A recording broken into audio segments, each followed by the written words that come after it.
Welcome back everyone to yet another round of the Ultimate Time Wizard tournament from Bologna, the biggest of Time Wizard public events.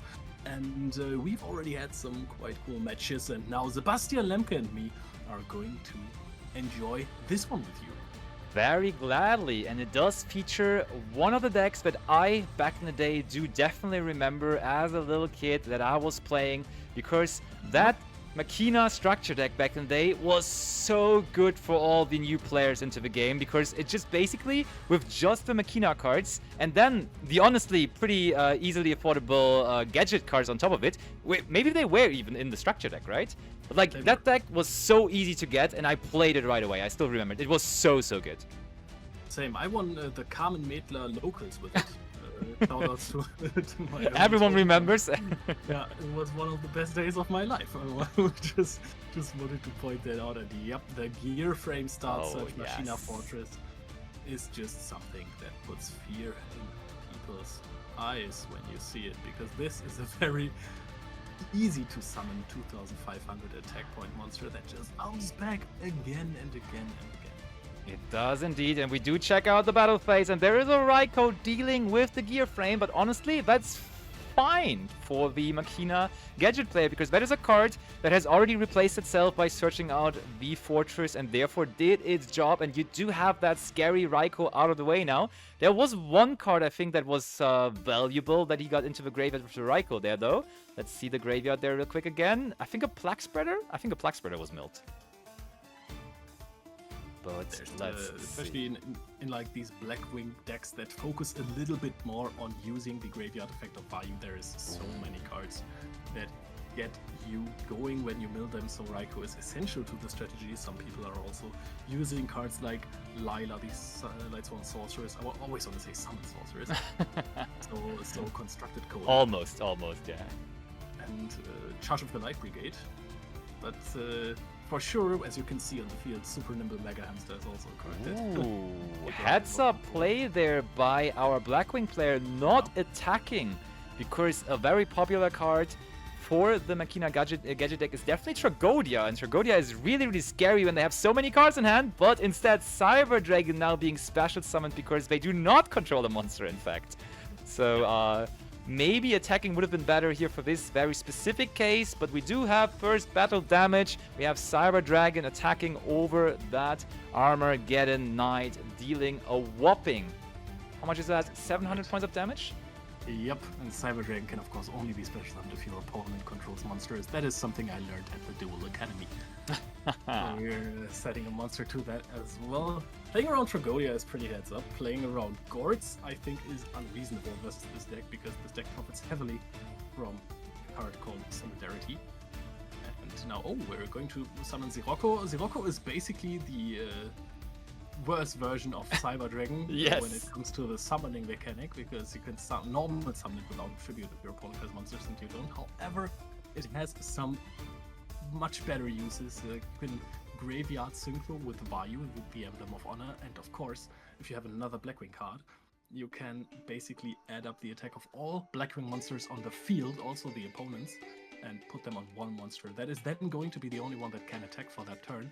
However, if you have something like a Borrow the Spear that has piercing damage, and you push it to 7,000 damage versus a Dandelion token, it can be game over quite quickly. For sure, but we attacked over the Machina Peacekeeper, and Machina Peacekeeper just added us another Union monster from our deck to our hand, which was another gear frame, of course. So in terms of card advantage, in terms of card economy, it's going really good for the moment for the Gadget player. I mean, Gadgets in general, though, they're like the original strategy that always kept the flow of monsters going, right? Because a Gadget replaces another Gadget, and another Gadget, and another Gadget, and they would always just keep on going. Deck Devastation Virus in the main deck, though, from the Blackwing player here. How many cards are we going to get with it? Solemn Judgment, Lightning Vortex, okay.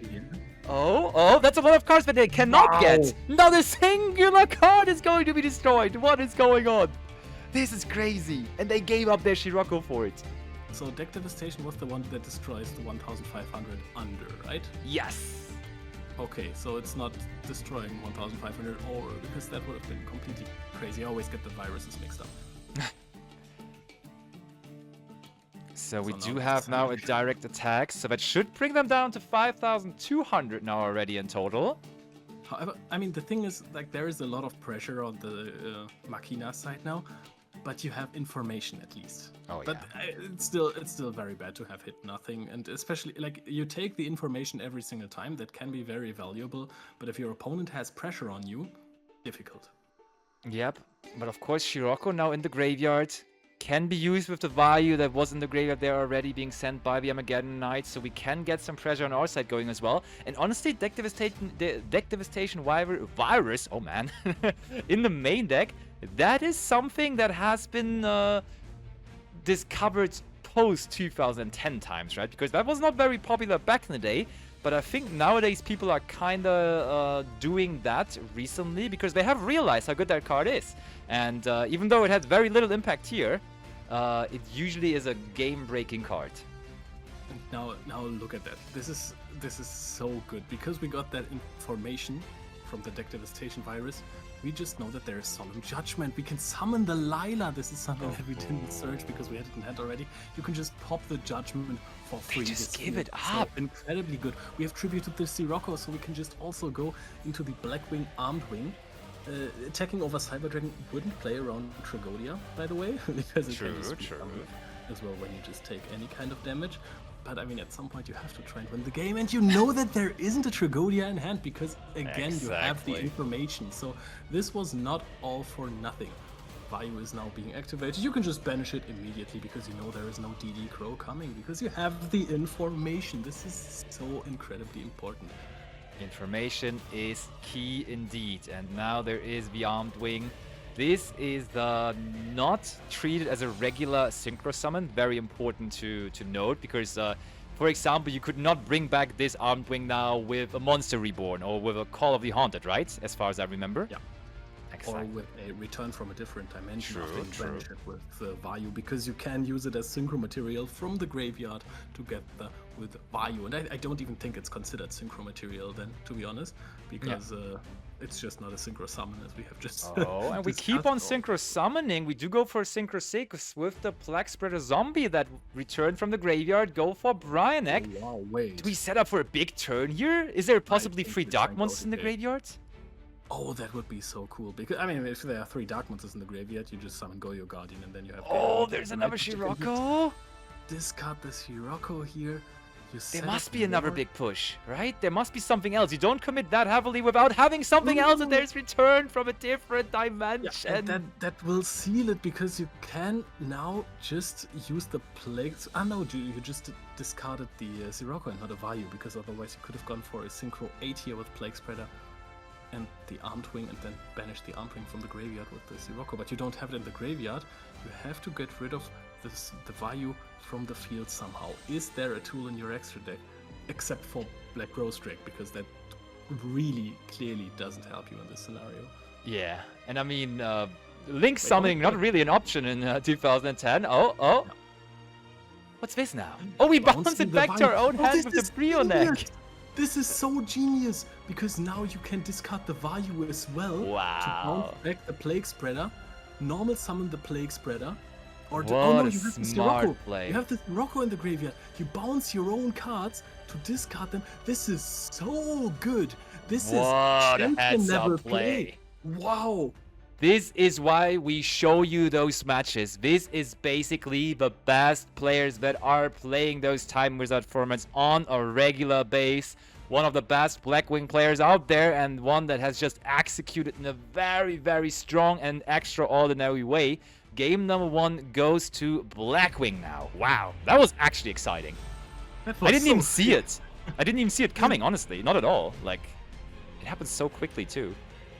No, and again, I know I've said this like 8 times last round. He could... this play was card economy-wise horrible. Yeah. If you don't know that your opponent has no answer for it, this is wasting cards, and with any form of response from your opponent, you will lose the game from a winning spot. If you waste your cards like that. But if you know, hey, there is no set cards I need to play around, I know all the cards that could be in hand, none of them are gonna stop me, I can just go for this hilarious win in this turn, and this is what makes card Devastation Virus a really good card. And information is key. Yeah, deck Devastation Virus. And honestly, the moment we saw the card resolving, we certainly both thought, oh yeah, that's a miss. Not a singular card being destroyed by it. That can't be good. But as he just explained so nicely, it actually was perfect for them there, because they had that information advantage, which absolutely netted them the win. Now, I remember from playing myself back in the day, one huge problem with the Machina Gadget deck was that it had multiple cards that opponents could possibly play in their side decks, which were such a big problem for the deck. Do you know what cards I'm talking about, Leo? It is a card that was summoned in the first turn for the Machina Gadget player as well, which is the Cyber Dragon together with the Chimeratech Fortress Dragon. It's just gonna be able to contact fuse away everything from your side of the field to summon them a gigantic Chimeratech Fortress Dragon. So yeah, that's big. You have to play around that, and this is not the nice thing to play around. Yeah, it's very tough, for sure. So that on the one hand, and then I think in 2010 the deck wasn't that popular anymore, the Gadget deck, and therefore players didn't necessarily have System Down in their side deck anymore. But in the beginning also you had to definitely be very aware of System Down at some point, because a lot of players were side decking this card as well. But I think that in 2010 people were not that heavy on that card in their side decks, and therefore also now in 2024 when we play those Time Wizard tournaments, same. That they do not really have that anymore. But we go into a second game, we certainly have that, and we certainly will see the Blackwing player go second, and our Machina Gadget player starting things off now. System Down is an orchestrated nightmare for any machine-type decks. Pun intended. Red Gadget is being normal sound, replaces itself with the yellow Gadget immediately. That was a total guess, by the way. Could also be the green Gadget, but I think it's red, yellow, green, red. You were so right. You were so right, and we did not have access to any of the gadgets in game number 1. Honestly, the deck Devastation Virus would have been so good against the Gadget cards, but he did not have any of those. My goodness, that's true. But also, to refer back to the Cyber Dragon. Cyber Dragon has like multiple purposes in this format, because it can also be good against so-called anti-meta strategies. Oh yeah, true. Where people are just trying to play cards, banish off the Radiance, Kaikus sometimes, and try to beat down you, and just summoning a 2100 attack point monster can be quite helpful. Ooh, Allure of Darkness, that's a pretty speedy start into this second game. First game already ended in rapid fashion, but now second game also starts quickly. What are we banishing for it? Goodbye Chaos Sorcerer. That's quite the commitment to give up on that. Yep, Chaos Sorcerer is a card that is like heavily debated within the is it focus to Blackwing decks? Yeah, because it can, like, the deck can have bad hands, and Chaos Sorcerer sometimes can just add to that problem. However, if you're running Charge of the Light Brigade, Triple Raikou, Hamster, and Lila, there is a high chance you're gonna get a light in the graveyard, and then it's a very powerful addition to the deck as well. For sure. Okay, so we set a monster and we set 2 spell and trap cards, and now back over to our Machina Gadget deck. And what I love about that deck so much is that because of your monsters always getting another monster from the deck, the red Gadget just did it, and now the Gear Frame also trying to do that as well with searching a Machina Fortress, you can allow yourself to play cards like super simple cards such as Smashing Ground, sometimes even cards like Fissure, and I love the simplicity of that deck by just playing those 1-for-1 trading cards, because all of your monsters just generate advantage, and therefore you can allow yourself to have your spells and trap cards sometimes also just trade 1-for-1, because you will be in a card advantage due to your monsters there, which I think is a pretty cool concept to have. I mean, I like to play Hero because resolving Stratus feels good, but everything is a Stratus in this deck, so that's cool. Even though the gadgets don't really shine in terms of their attack and defense, so that's a different issue. We set another spell and trap card before attacking, playing into Malevolent Disaster, which we do not expect. However, it could be a Morphing Jar. Ooh. So that's what we're playing around. Dimensional Prison here. Onto the Gear Frame, which is also something that I can... Oh, we are mirroring 1,300 points. Yep, that is not going to do anything. No battle damage, no monster destroyed, no nothing. We just sit there like that with the red gadget staring down the Necro Gardener, and I think we're passing back over. That's exactly what it is. I have a question for you, Basti. Please, go ahead. Why are we not summoning Machina Fortress ever? Probably we wait for it to be discarded by something. Maybe we play cards like Raigeki Break, and therefore we want that extra advantage of it being summoned from the graveyard. If you discard itself, then it also summons itself back from the graveyard. Yeah, so you're right. There's no real... You need to add machines that go up to level 8 or higher for discarding it. So if you summon it from the graveyard while it is still in your graveyard, or already in your graveyard, you have to invest more cards from hand, so it doesn't necessarily grant you more advantage. Yeah, true, you're right. Probably, you honestly, you'd rather want to start with summoning from the hand, right? You're absolutely right, because that already gives you, which was, back in the day for me, something that I totally could not get my head around, that you could discard itself for itself to summon. But yeah, when you want to summon Machina Fortress from the hand, you may as well discard itself, as it is a machine monster with a very decent level in your hand, and then you can summon itself out as well. And there you see it. We discard itself and another copy of itself. And ooh, Royal Oppression now on the summon of it. It is already summoned, as very importantly, Royal Oppression is... Oh no, wait, Machina Gearframe. It's not something that activates, right? I think it just negates the summon, so it's not on the field. Ah, I see, so 800 life points were paid for Royal Oppression, but they're in Smashing Ground, which would, in this case, not only out the Necro Gardener, but then also... Oh no, not the Royal Oppression, though. Still... Yeah, it's not Afterburner. it's not Afterburner, not yet, I mean, people used to activate Foolish Burial to send a Necro Gardener to the graveyard. This is... This is what I meant with the gadgets don't necessarily shine in terms of the attack points, because this is just, having to activate Smashing Grounds on Necro Gardener to apply pressure feels bad. I mean, it does give you the chance now, though, to deal some significant damage on the life points of the opponent, bringing them down to a whopping pretty low total of 4,700, with also, of course, people gotta remember, Royal Oppression. That does work for both players, right? Now the Machina Gadget player can also pay life points, right? And therefore, maybe the situation is not even that bad with those gadgets on the field.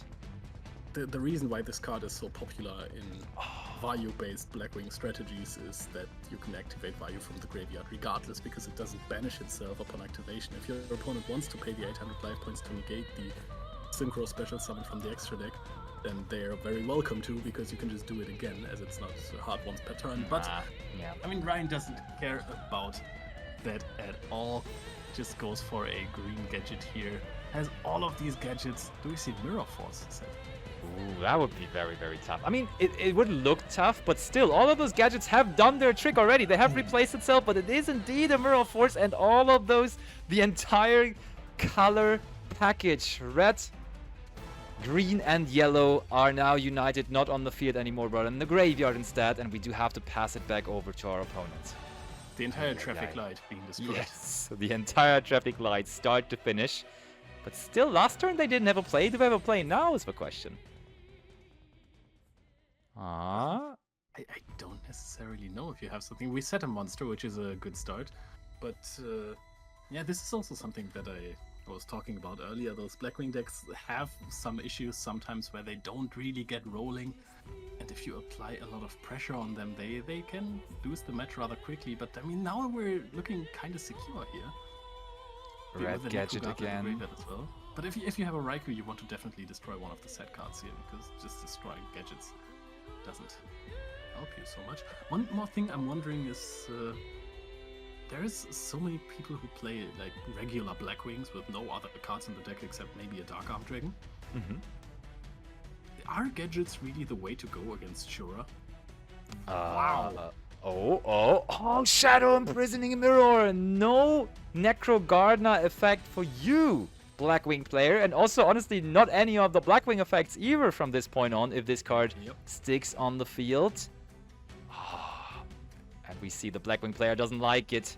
He's annoyed by it, but that is also, of course, a very powerful card coming from the side deck. Dimensional Prison, as we are still on the attack declaration window, we can activate the Dimensional Prison. And honestly, all those trap cards trading for gadgets must feel good for Ryan, to be honest, because that's a super, super nice of a trade for him. He goes through all of those cards, consistently replacing his gadgets in hand, and he's not really faced by that, now also having the Shadow Imprisoning Mirror on the field.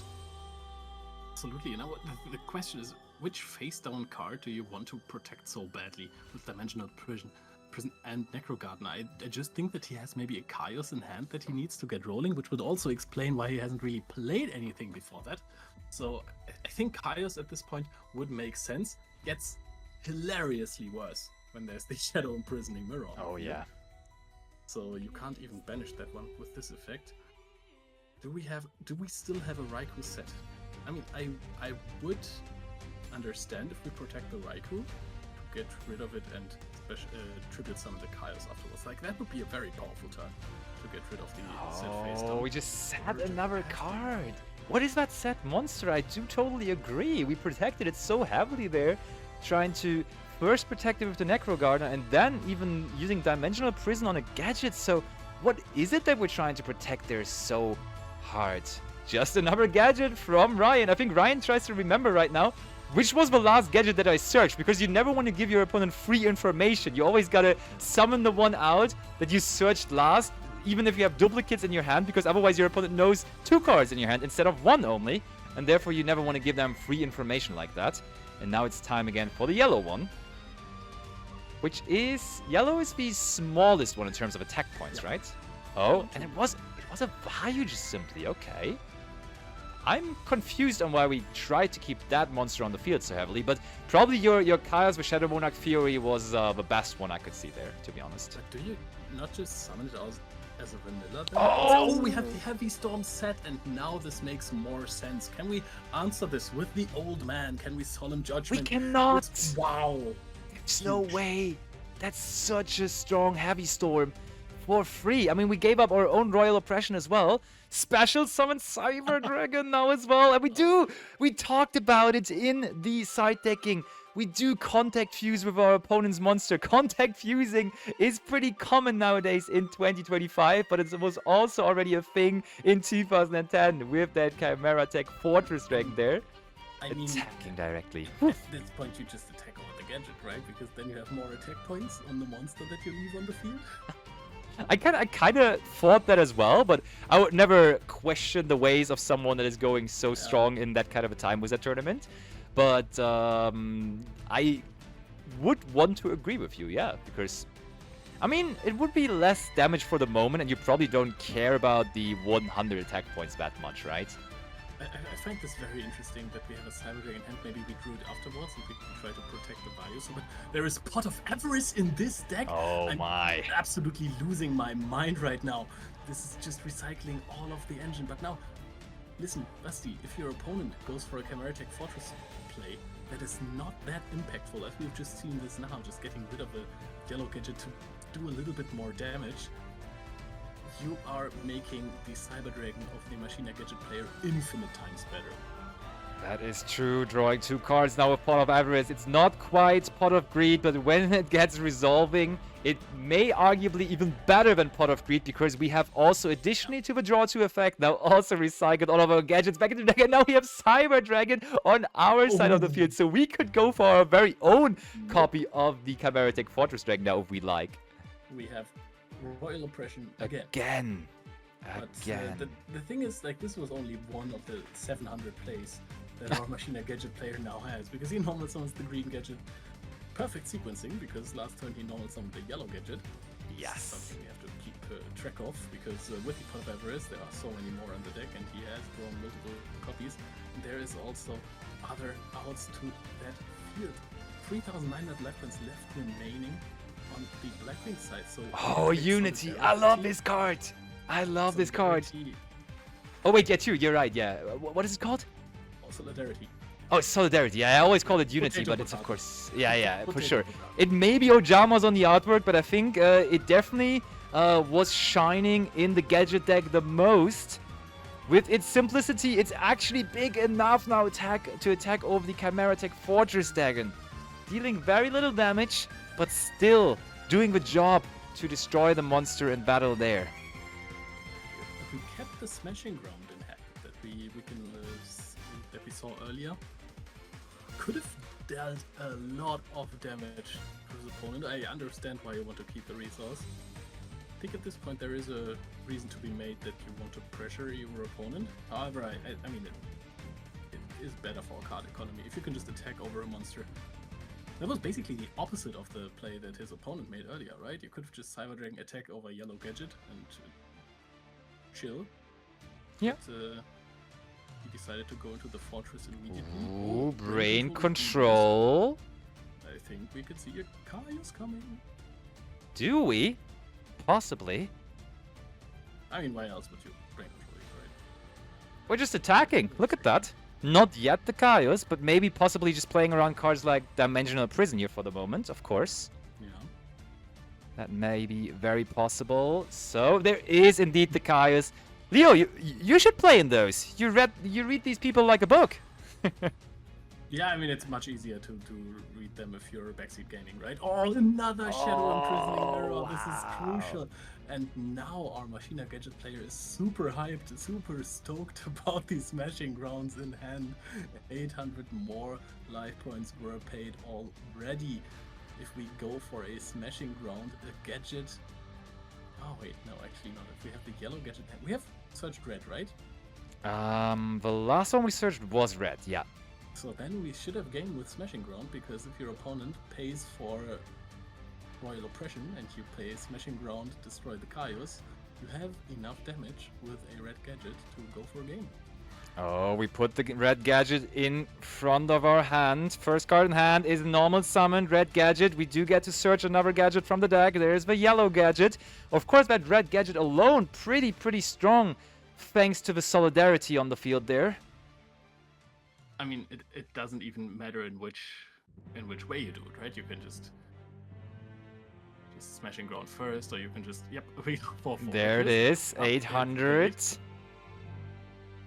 I think the funnier way is to just activate smashing ground and then activate the fortress, looking at your opponent, going, "Hey, do you want to pay 800 life points?"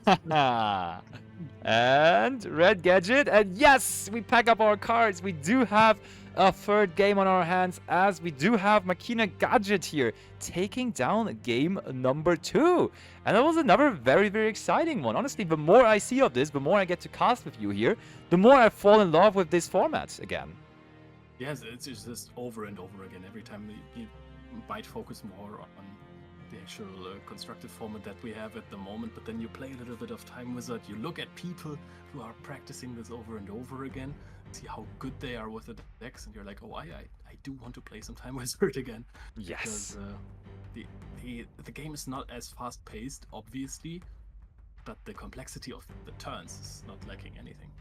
Absolutely not. It's very fun to just dive into an older format once in a while. For sure, I do agree with you. It's very fun to keep up with the meta. It's always fun to be involved with the meta developing. From time to time, it's also very fun to just lean back and play something you have played already 15 years ago. And that is absolutely what these guys are doing. And I mean, for the people at home wondering, it's a very regular thing nowadays, but we do have those ultimate Time Wizard tournaments. I think in Bologna here it was 256 players entering, and it's a 2-day event even now, with Top Cut being played on the second day, and therefore it's a really high prestige and really cool overall event in its structure. And it's I think in the community of the Time Wizard 2010 format, definitely something where you actually can go for glory, right? You will be recognized as the Time Wizard champion from Bologna, and that's what they're playing for here this weekend. And therefore it's cool to see, next to an actual YCS champion being crowned at that kind of a weekend, at that kind of a YCS weekend, also now a Time Wizard champion being crowned that weekend as well. I like that a lot. Yeah, but it's very cool. It feels like a second major event that is happening at the same time, right? For sure. And I mean, we do even know that some people actually travel just simply and solely for the Time Wizard tournaments, because they played back in the day. They don't follow current Yu-Gi-Oh that much anymore, but they are very, very much still into that 2010 format because maybe they were super good at it back in the day, and now they just travel to, for example, Bologna to play and compete in that Time Wizard tournament. And I've seen familiar faces from back in the day coming back to those YCS events because of those Time Wizard tournaments for sure. Yep, one person that immediately strikes me, the former German powerhouse Sona Günger has been popping up at those events. It's just like so many players that have been successful in the past that have chosen different ways in life at some point, or maybe just have won everything already that there was to win, and was like, okay, maybe I don't play this game anymore, and then they came back for Time Wizard because it's just so much fun. And also another thing is everything you learn about the Time Wizard game is gonna be valuable knowledge forever. True. Very good point. Every minute you put into practicing those matchups, it's gonna be valuable at the next tournament, because there are no big format changes. I mean, there are some format changes, but some mechanics stay the same. That is for sure true. Game number 3. That stays the same through all time of Yu-Gi-Oh! We do play 3 games in a best of 3 if you do reach the 1-1 score, and we do now have our Blackwing player leading off. And is he going to do it in a quick fashion, or is it going to be a rather controlly approach? And the latter is going to be the case. Very, very, very classic opening for 2010. Setting 1 monster, setting 1 spell trap card. That is surely enough. And we do just have the normal summon of a Gadget. You do love to see it. This is already a very crucial point in that game. Pulling the rug here, negating the effect of a normal summoned monster when the normal summon is triggering the effect immediately. And this is something I think you want to have on the gear frame, or of course to stop this endless loop of Gadget resources. However, if your opponent has another Gadget in hand, because sometimes they play 9 copies of those, this might have just gotten a little bit of tempo, but it definitely wasn't a game-winning play. Now we add Dark Grapher, and Dark Grapher is an explosive card in this deck, so this might already lead to a 4000 damage push. For sure, we do use the effect. Send Flag Spreader Zombie from the hand to the graveyard. Those are cards that definitely in its combination can lead to major damage. I also like how our Gadget player decided to play it slow, not set any spell or trap cards, because I think he's very, very, very sure, or at least has a very good guess that the set monster might be a Raikou, of course, and therefore he did not want to just set a card that may be destroyed. Direct attack now flying in from the Dark Grapher. First damage in the final game is applied, and it is the Blackwing player dealing it. I also love using Plague Spreader Zombie as a discard and then sending Necro Gardener here, not setting up the next crazy value play, but there's another Gadget! We do have another Gadget! But the thing is, like, you can attack the Raikou if it is a Raikou. It's not gonna go through because Necro Gardener will protect it, and then you're going to leave your opponent to play for another turn. This time with a big setup of a Plague Spreader Zombie in the graveyard and Dark Grapher on the field already. Possibly also milling more cards with the Raikou if you set cards to protect yourself. So this is a very aggressive opening by our Blackwing player, and so far it's working greatly. Solidarity is being activated here. This could very well be a game shot already in the next turn. We go for a Gadget though, so therefore we try to attack over the Grapher, but yep, we do immediately put that Necro Gardener out there. So now if we do have set cards, we have to go with them, and we do set 2 of them. But as you said, I think this next turn might be crucial, as Dark Grapher is not only a summon effect or something, but you can just use it every single turn. So we may see it again here. The tension is already rising. Both players are realizing what's at stake here, knowing, oh wow, this is a very, very aggressive start here. And there is a chance it is, of course, Raikou is being flipped. Raikou now could, of course, go for the safe pick of Solidarity, but maybe we want to end this game early. No, we go for the immediate value here. And what do we get? Though this is a Dark Armed Milk. Oh, double value! There's no way! That's so good. But the thing is, now you can relax a little bit because you know, okay, I don't think that my opponent is going to go for a game immediately, because otherwise he would have taken out one of these set cards. True. Okay, we just go into the battle phase. We attack with Dark Refer before using its effect, and now it does run into that dimensional prison, which is tough, and yeah, it is banished. That's fine, honestly, because apparently you don't have any more value cards you want to discard to send something else to the graveyard. Getting out of prison on a 1/7 attack vanilla is fine. Fair enough, yeah, true. Yeah, it's a good indicator. When he doesn't use the effect, there probably is nothing that he wants to use it with. And now we see our Gadget player just drew Pot of Avarice for turn, and that's why the card is worse in general than Pot of Greed, because it needs some setup. It only gets to do what it's supposed to do in turn 4, 5, 6, 7, or definitely at least later on in the game, at least in the Gadget deck, because you need your monsters in the graveyard first of all, and therefore right now, it's not really a card you want to draw. You need that later on, rather. Yep. It's a fun card to have. It's crazy when it resolves, but sometimes it is just clogging your hand up. And now we attack with yellow Gadget. Red Gadget is also going to apply some more pressure. So these damage dealt already, putting the Blackwing player on a clock. So in the next 2 turns, he definitely has to get going. Yep, because that means now, in fact, that the Blackwing player is behind in life points, as we have just dropped down our opponent to 5,700 life points here. It's really intense. You can feel the intensity. Very high pressure match between the two here. Very well executed up until this point. But who is going to be the one that can get this one through quicker than the other? Those Gadgets, even though they are so simple, they're still consistently just applying pressure, and those two right there are applying pressure, but there is the Cyber Dragon, and now early on we only fused with 1 monster, but we can actually fuse with 2 this time around, just in 1 move with the 1 Cyber Dragon, getting rid of both monsters from our opponent and having ourselves a 3000 attack point monster. That is crazy. There is no bottomless trap hole to stop the summon of the Cyber Dragon. Reverse dimensional prison is being activated here, banishing the Fortress Dragon, but it was still a 3-for-1 trade, setting another monster. There's only 1 set spell and trap card. If this is another Raikou, you're going to be able to clear all of the cards that you haven't seen yet from the table. And we have picked up another Solidarity. Yes, the Gadget deck is consistent in what it does, but it doesn't do too much more than getting a 2000 vanilla that replaces itself onto the field. And with replacing itself, we of course also mean just that you have set up for the next turn, not something like a Mystic Tomato that is going to put up a defensive wall on the same turn it's being removed. That's true. Solidarity is activated. Sure.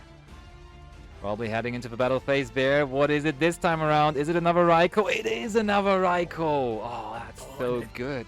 I think you kind of do want to go for the set card though, right? You do want to mill the Sirocco, and you want to go for more pressure. You want to win this game. Impression Sirocco is being milled. That is huge. And we did get rid of the Shadow Imprisoning Mural as well. That's like such a strong Raikou there on both ends. Getting ourselves the right card into the graveyard and also getting rid of such a crucial card from our opponent. And it's over again. Yep, it's over to the Blackwing player who has Sirocco and Vayu. How much can you do just from this? Vayu and Sirocco are going to be banished. Plague Spreader is also still in the graveyard, so you can go for a Dark End Dragon if you have more to remove and go for extra damage. I think that is the highest damage route. You have Stardust Dragon as a setup to play around cards that are going to be something like Smashing Ground. Oh, we put something? We go for the Plague Spreader. So what is it? Are we going to push for a game? Or are we going to summon out the Stardust Dragon? Or do we have something else, something crazy cooked? And we're going to go... What is it going to be? It is using the Armed Wing and the Plague Spreader Zombie for Dark End Dragon. We have more. If we go for Dark End Dragon here, we have more. Do we? Okay, yep. Dark End Dragon surely is a legal card to summon there, without any doubt. Going to send away the green Gadget. Stardust Dragon a much safer play. Of course, we can go for the next Synchro special summon from the extra deck. Armor Master, who needs safety when you can also have speed. He does go for the next big Synchro monster now, but that's still not enough. That's still not 6,300 attack points. 1 attack, 2 attacks. There's a lot of damage already, and there's return again! We've seen it in the first game as well, and return into Handshake, of course. In the battle phase, Mirror Force would be the next card that is being drawn from our Machina Gadget player. But this was a phenomenal finish here with a very aggressive playstyle, knowing from turn 1 basically what is to be done to win this game against a very consistent Machina deck.